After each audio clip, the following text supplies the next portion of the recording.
Hello, beautiful souls. Today, this video is going to be diving in deep into the understanding of your physical body and how you can begin to self-heal and tap into your own self-healing abilities. What if healing had to do not with the options we have available to us on the outside, but instead we were able to heal from the inside? Consider, for example, that the pain center for our body is located in our brain. Why are we not considering this when it comes to healing chronic pain? And when it comes to anxiety, for example, why are we not exploring the understanding of what this person was going through when the anxiety first started? What was going on in their life and the associations that were made around that time? And gut issues, for example, why are we not exploring how this person feels about what they are digesting, whether that be food or information? What if healing had to do with your emotions? Consider how we can viscerally feel our emotions in our body. When we are shocked, we freeze up. We can feel our emotions in our body. So they absolutely matter when it comes to looking and exploring what's going on in the physical body. What if healing also had to do with your thoughts and beliefs? Consider the placebo effect. If thought alone can trigger healing, isn't it true that thought alone can also trigger illness, just based on the belief that we have in our healing and our ability to heal? All this to say, you have more control over your healing than you might think. My name's Audrey Simper, and I'm a holistic health coach and an energy healing facilitator. I had chronic pain for 4 years, and that really led me down this journey to find the truth of healing and what that would mean for me. Along my journey to healing, I was told and I believed that I needed something outside of myself to heal what was going on with my physical body. Now, all of the things that I tried, and I tried pretty much everything, it all ended up being symptomatic relief. And I was told things by health professionals like, we can't explain this. It's just random. Sometimes it just happens. Maybe it's your genetics. And in the core of my being, I felt like this was wrong. Like there was something about this that just didn't make any sense. And it begged the question, what is the root cause of physical pain, of chronic physical pain? How is it that I can go to bed one night pain-free and wake up the next morning with pain? How is it that nothing is seeming to help? And why are we treating what's going on internally with something outside of ourselves? Something told me that there was more to this picture. And it led me to search different alternative healing modalities. And now I'm sitting here pain-free. And I've helped dozens of others find the same freedom in not only their physical body, but also their mental and emotional pain and stress. And I'm really excited to be sitting here today with you because I'm going to show you exactly how I did that. And I'm going to show you exactly how you can wake up your own self-healing abilities.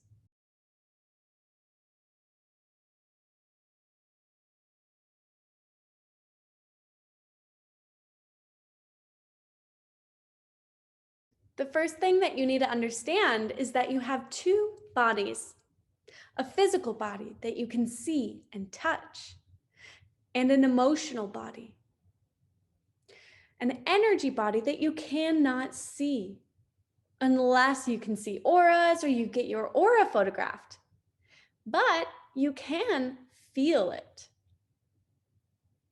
Because whenever you experience an emotion, energy in motion, you feel it physically in your body. When you are shocked, your muscles tighten, and maybe your heart skips a beat. When you feel angry, you start to feel hot. When you are sad, you might start to feel that heaviness in your chest and the tears that start to well up behind your eyes. With different emotions, we also have physical instinctive responses to perhaps freeze, run, hide, fight, just to name a few. Emotions have a physical effect on our body, and there are some emotions that make all of us feel incredibly unsafe. For example, feeling alone, isolated, abandoned, ashamed, and rejected triggers an actual subconscious fear of death. Because back in our hunter-gatherer days, isolation meant death. That's why we will often sacrifice our values, our truth, and our boundaries just to stay accepted within the community. Our need for safety is greater than our need to be authentic. And that means that there are some truths that we end up ignoring in our life for a very long time. Truth like, I don't believe that. And I don't want this job, but you work it anyway. I don't want this partner, but I stay with them anyway. I don't agree with that, but I agree with you anyway. I don't want to hang out, but I do it anyway. You get the point. This creates internal conflict within us. Internal conflict leads to unresolved stress. Unresolved emotional stress turns into unresolved physical stress inside the body. First, at a microscopic level. And if ignored for long enough, it will turn into chronic pain, illness, or even negative thoughts. We cannot ignore, suppress, and deny the truth of who we are without that emotional suppression wreaking havoc in our bodies. And the interesting aspect here is that everything that happens in your body happens for a reason. Everything your body does, it does to serve you. Now, I know that doesn't quite make sense at first. How is pain serving me? How is illness serving me? I'd like to talk about something that we call self-sabotage. Now, I believe that we're never really truly sabotaging ourselves. I believe that there's a reason for everything that we do, including the things that seemingly go against our own desires and wishes. Self-sabotage is when we have a goal and we get in the way of that. We might think, what's wrong with me? Why can't I follow through? We make these assumptions and stories up about ourselves that we must not be good enough. Maybe we're lazy, we're not that smart. But what we lack is an understanding that there are two parts of yourself in disagreement with one another. There's a charge, a push and pull energy between these two parts of you.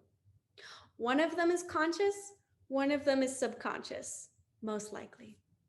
And that's why it goes under our awareness. One part of you wants to achieve a goal, the other part doesn't because it's afraid. Ultimately, that part's benefit to you is offering protection. Protection from failure, which could lead to rejection, abandonment, and isolation, which could mean death. No wonder these polarities are so strong within us. That part is now keeping you safe based on what it learned to keep you safe in your childhood. And just because it served you in the past doesn't necessarily mean it's serving you right now. And your body at a microscopic level is expressing this internal conflict within you. In an attempt to show you what's going on beneath the surface, beneath the conscious mind, so you can become consciously aware of it, integrate those aspects, and learn and grow. Another aspect that we need to explore are the associations that we're making in our mind. For example, one part of us might want money, but our subconscious mind is pushing it away. Maybe we get money and we spend it immediately, and we never end up saving anything, and we don't know why. But that's because we have an unconscious, unhealthy association with money. What was your childhood experience like around money? Meaning, what was the relationship that you witnessed your parents having around money? For example, were they always fighting about money? If that's the case, then your subconscious mind is making the association that money is bad because money equals fighting. And our conscious mind wants the money, but the subconscious mind does not, and it pushes it away. And these associations can lead to issues around money. Throughout our childhood, our mind and body is constantly making these kinds of associations based on what happened to us in the past and the trauma that we went through. Let's say, for example, that sometime in your past, you went to go to do something fun, and then you were heavily judged and criticized for doing that thing. Your mind might have made the unconscious association that fun equals shame and criticism. And now as an adult, you might try to go do something fun, but you just can't do it because every time you go to do that thing, you feel like you want to hide and you feel a sense of shame and judgment. And maybe you just don't know why. But it has to do with that past trauma that you experienced. And now it's being triggered because of the association that our mind has made every time we go to do something fun. Again, our mind is making these associations all the time. And it might even be associated with the things that happen to us being part of our identity, the emotions we feel being part of our identity, the ailments that we feel being part of our identity. And this association is not benefiting us and our health. When I'm talking about emotions, I'm talking about the root emotions. What does that mean? Well, when most people think about emotions, we think anger, sadness, love, confusion, things like that. A lot of those emotions that come to mind are symptomatic emotions, meaning symptoms of root emotions. Symptomatic emotions are anger, sadness, overwhelm, anxiety, confusion, uncertainty, and fear. Root emotions being things that are so uncomfortable for us to feel, which is why we suppress them most of the time, because we don't want to feel them. It feels like death. So in addition to the things that I listed before, in addition to abandonment, rejection, isolation, and feeling alone, there's things like powerlessness, feeling out of control, helplessness, injustice. There's shame, there's guilt, embarrassment, disgust, grief, lack of trust. So at the end of the day, healing is going to take finding those root emotions, experiencing them, feeling them, acknowledging them, and allowing them to be released. And I'll get into that more throughout this video. What I later learned is that our bodies are incredibly intelligent. They're communicating with us through the things that go on in our body, through the pain or the illness that we might feel. It's letting us know that there's something that needs to change or something that we need to look at and explore that we have been ignoring for a while. And even The parts of your body represent a piece of the puzzle. Let's take, for example, the chronic pain that I had in my neck. Pain, metaphysically, represents suppressed anger, irritation, rigidity, inflexibility, and therefore stubbornness. Muscles represent the weakness we might feel within our body, a sense of helplessness. The neck on its own, and this is a very generic description, but metaphysically, it's about feeling controlled or being too controlling. Simply feeling like you have to force things. And now some people say to me, yeah, but I think I just have pain because I have bad posture. Or I just need to work on my nutrition and I think that will sort things out. For sure, we should be doing all that we can to improve our posture and improve our diet. I don't have a problem with any of that. But even our posture and the things that we crave manifest for an emotional reason. For example, if your shoulder blades are winging and your chest muscles are tight, pulling the shoulders forward, rounding those shoulders forward, this is emotionally representing wanting to hide, wanting to close yourself off and become small. And so when people have this issue in their life, sometimes it comes with pain, sometimes it doesn't. And when it does, and it's becoming a problem, that I want to ask, these shoulder muscles are not becoming weak because you sit at a computer all day. Certainly, it could be a contributing factor. But there's a reason those muscles didn't learn to engage properly in the first place. And I wonder if we spoke to this person, will we find out that in their childhood, they felt like they needed to hide themselves and close themselves off and become small? That's just an example. And one thing that I learned in the book, The Mind-Body Prescription, the author talks about how the muscles in our body can get tense and tight because the nervous system can literally deplete your muscles of oxygen. It can just decide to do that. That's why for some people, going to hot yoga and doing exercise feels really good because you're moving that blood and giving oxygen back into that area. But then you'll go back and wake up the next day and have that same tightness. Now, again, going back to the fact that the control center for your pain lives in your brain, that means that your control center is, for whatever reason, telling your body to give you pain. Why, when we get hurt in an accident, do we have pain? Well, it makes a lot of sense because our body's trying to tell us that there's something wrong that we shouldn't ignore. It's urgent. If we have pain because we have a broken leg, that pain is there to let us know you need to get to a hospital now, right?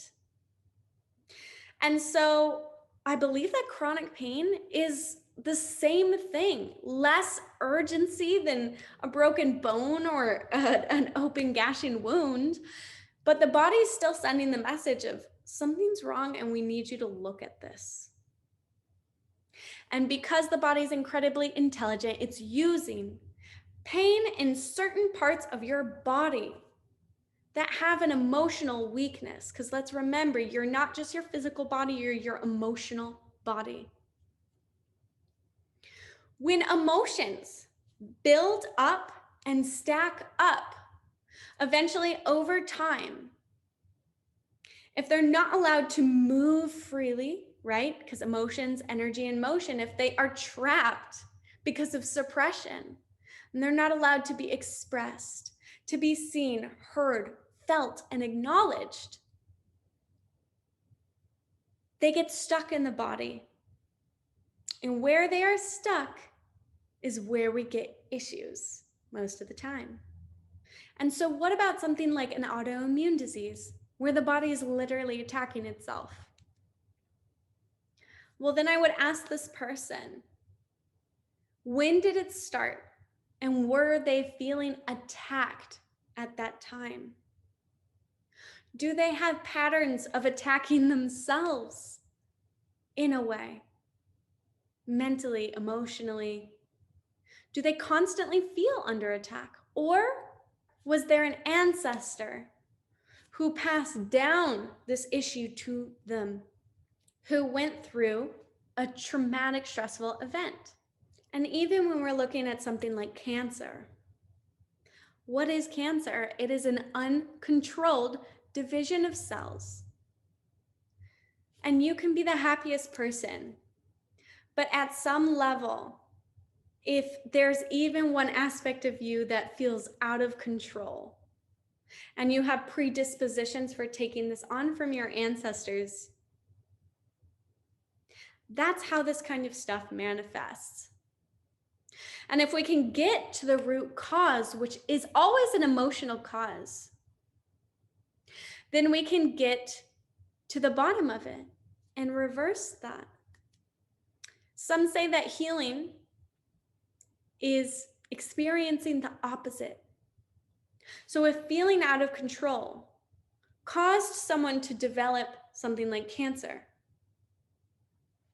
then healing to them would mean, for the most part, obviously I'm only scratching the surface, healing would mean finding control, understanding that they do have control, challenging the people and the circumstances that made them feel like they weren't in control. And beyond that, that's mindset work. Beyond that, moving the energy out of the body. So there are really two pieces to the healing. And I just want to express to you again that I am giving you very surface level explanations, very general information about what I've discussed.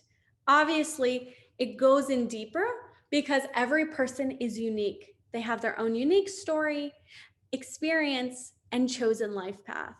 But it's been discovered by many that there is a collective consciousness vibration of each ailment or condition that carries certain specific emotional aspects.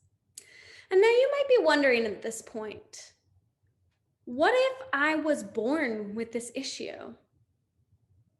And I can't remember the moment that it started. How could I possibly have emotional stress if I've had this my entire life?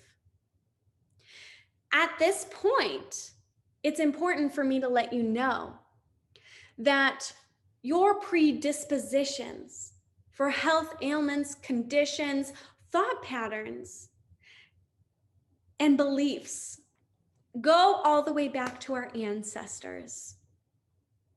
Let's consider, while you're in the womb of your mother, she is experiencing her life, living day to day, and at some point in time, she is going to have emotional stress. That is so likely within those 9 months. You, as the baby in her womb, being that we're energetic beings and we're connected to the things around us, and being a fetus in a womb with no defense, we are susceptible to everything that she feels and takes on within those 9 months. And this is not to shame or blame anyone. This is just life. This is just how it works. But as that baby, you are taking on her stress for better or for worse. And you're learning how she's coping. And you're starting to develop and use those same coping strategies for yourself even before you were born. And often we can find things like arthritis being linked to the baby feeling tight, tense, and stuck in a certain position in the womb. And so going back to conception, we have the egg and the sperm. These things have a consciousness. a consciousness of their own that will eventually become one. And we know that they have a consciousness because they have direction and they know what to do and they react to their environment.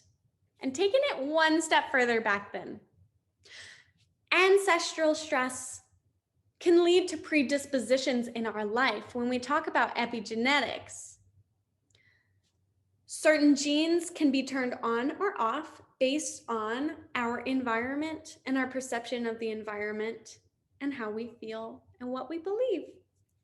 So if that's true, then we can end certain genetic predispositions. Not all, but some. And if we're going back to our ancestors who lived through depressions, wars, and slaveries, what emotional stress did they live through that is still programmed within our DNA? Worth exploring. The good news is that you can disconnect yourself from that. The other aspect of this that I'd like to bring up is accidents. What happens when we get in an accident? Logically, it makes sense that we have pain because we were in an accident, because we got an injury. But even that can be resolved. After all, some people don't have pain long after, some people do. Why? What's the difference? Because at the end of the day, we're all made up of the same stuff. We might have different ancestors, but we all come from the same source. If we're going back to the moment of impact, injury, the accident, there's still an emotional issue to be found. What was going on that day when you got in the accident? What had you emotionally off balance, right? So there's a rhyme and reason for everything that happens in our body. There's a reason that we have weak points within our body based on what our energy body is doing, how it feels, how we're dealing and coping with the stress and the trauma that we take on. Stress happens, a traumatic event happens. Our body has a programmed instinctive response to that to help keep us safe. It's not even conscious. After that, we experience a very uncomfortable emotion, or two, or three.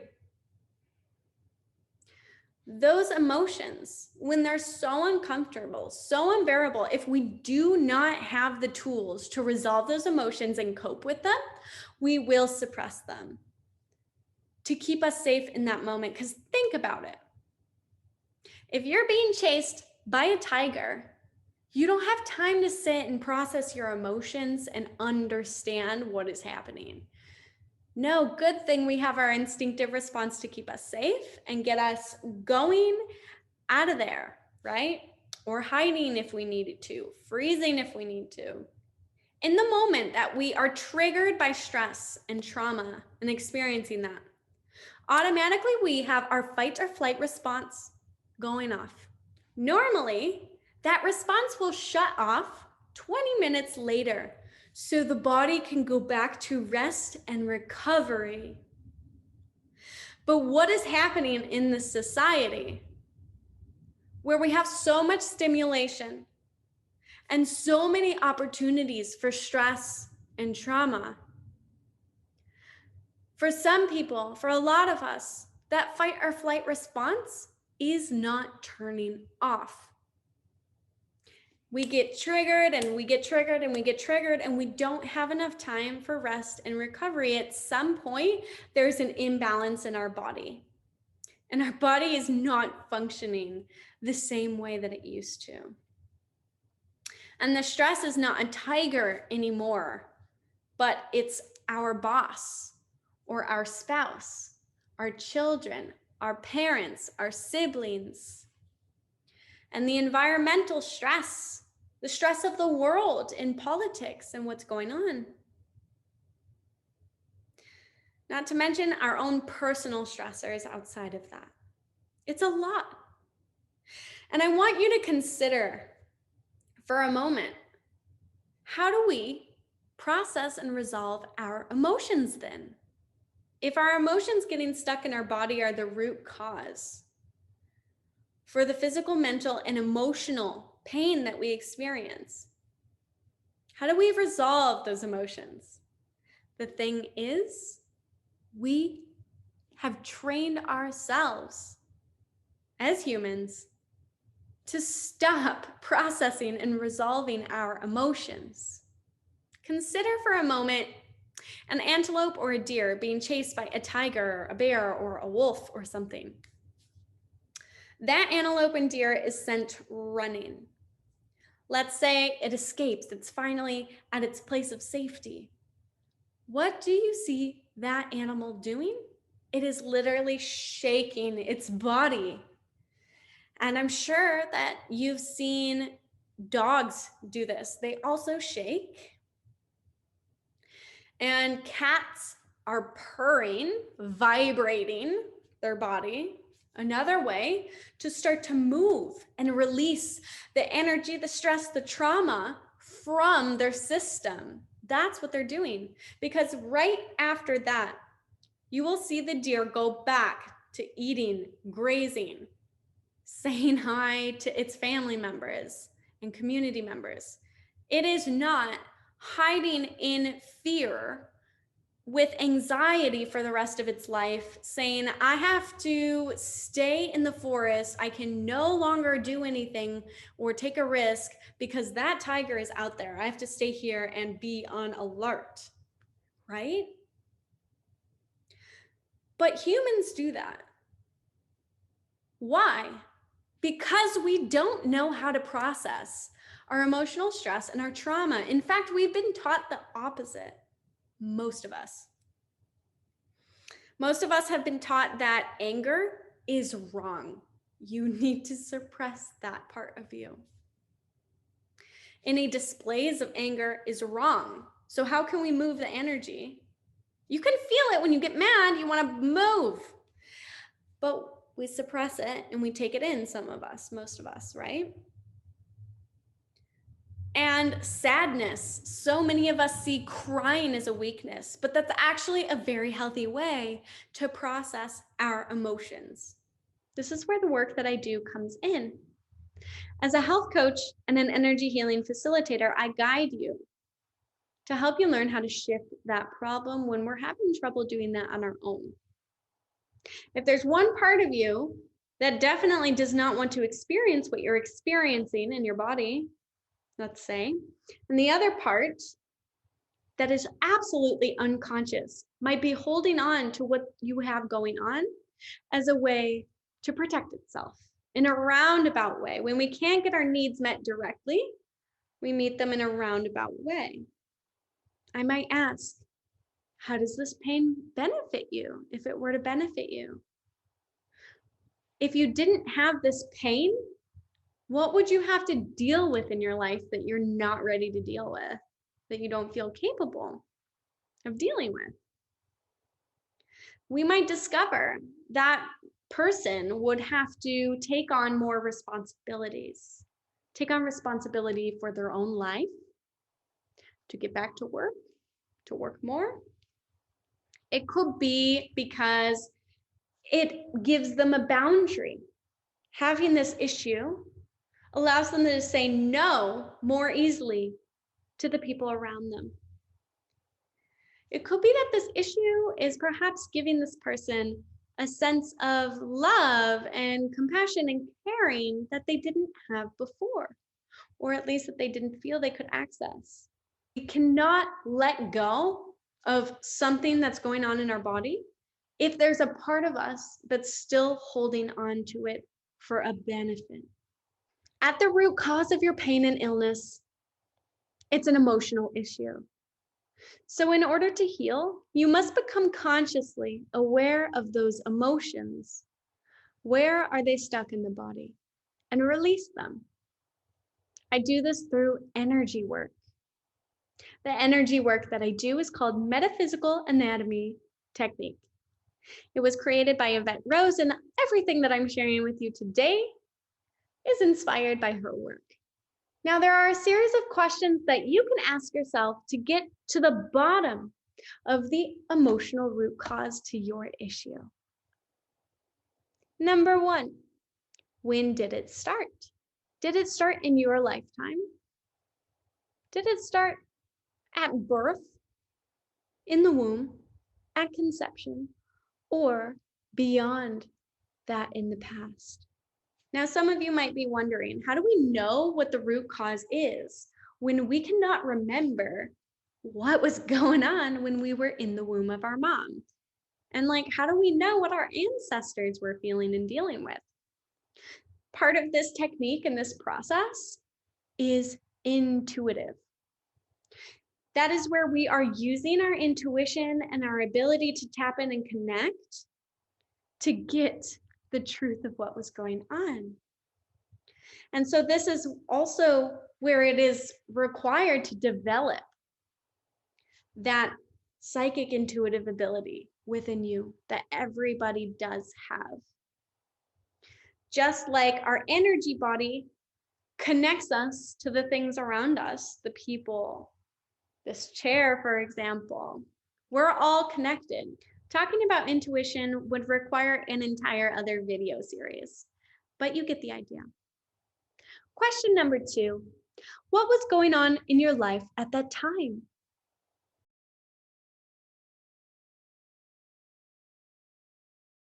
Number 3, how did it make you feel? How did you feel at that time in your life? How did you feel about what was going on? And be honest with yourself to get to the root emotions. Number 4, connect into that pain or illness that you may have. If you gave it a voice, what would it say? This is a way that you can practice your intuitive reading abilities. Take a few breaths, get really still, center yourself, and get quiet. And then ask that part of you that's in pain, what do you want to say? What do you need me to hear right now? What do you want me to know? It might say something like, I'm tired, or I'm angry. Or it might say something more subtle, timid, quiet. It's all going to depend on what you have going on and how that aspect is expressing itself. Listen and be open, as it can be incredibly subtle, but I'm sure you're going to get a message. And then once it gives you a message, you can ask, what do you need from me? What do you need from me that I can give you right now? What do you need me to maybe know or do? Number 5, how is this serving me? What in my life would change that I'm not ready to change if I were to heal this today? Thank you for tuning in today. I hope you were able to walk away from this video feeling empowered about your own ability to connect to your self-healing and your body. I'm always happy to connect and answer any questions you may have. So I'm going to be sharing my details on how you can connect with me and get access to more knowledge and learnings about how you can begin to heal.